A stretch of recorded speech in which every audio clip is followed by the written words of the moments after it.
मुल्क में बेलन की गैरकानूनी वाढी का नई ॻाल्हि नाहे, पर घोटकी ज़िले जो बेलो खातो सिंध में सभिनी खां अॻिते आहे। घोटकी ज़िले में असर रसूख़ माण्हू पंहिंजा नवाज़ पॉलिसी तहत पंहिंजा मनपसंद DFO रखराए ख़ासि करे मीरपुर तालुक़े जे मीरपुर बेलो, जरवार बेलो, वसीर बेलो खे लीज़नि ते ॾियण बाद विकिरो करणु शुरू कयो आहे।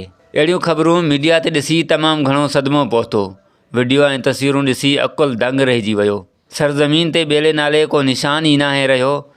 तरजा बाअसर बेले खाते जे क़ीमती वणनि खे वढे उते ज़मीन खे पंहिंजी अबाणी मिल्कियत सम्झी लांढियूं अडराए गैरकानूनी बिजली जा कनेक्शन लॻाए आबादियूं कयूं वेठा आहिनि। उते को क़ानून नज़र न पियो अचे। बेले खाते जो अमलो कब्ज़ा माफ़िया जी चौकीदारी में रुधल आहे। हद जा थाना सालियानी अन्न पाणी मिलण सबबि ख़ामोश वेठल आहिनि। अवाम बाअसर वॾेरनि पारां हिसायल ऐं दॿायल आहे। समाज सुधारक तंज़ीमनि खे ख़दशा आहिनि त ज़िले में किथे बि बेलनि जे नाले जो को बोर्ड लॻल नाहे। हिकु नंढे मुलाज़िम खे तालुक़े जो वाॻूं ॾेई खेसि वाॻूं बणायो वियो आहे। असां सिंध सरकार खां मुतालबो था करियूं त घोटकी ज़िले जे बेले खाते जो क़िबिलो दुरुस्त कयो वञे त जीअं अमलदारनि खां पंहिंजो फ़र्ज़ु निभाईंदे का क़ज़ा न थी वञे। या असां सरकार मां नाउमीद थी बेला बचाइण लाइ कलंदर ते बास बासियूं। उमर कोराई, मीरपुर, माथेलो।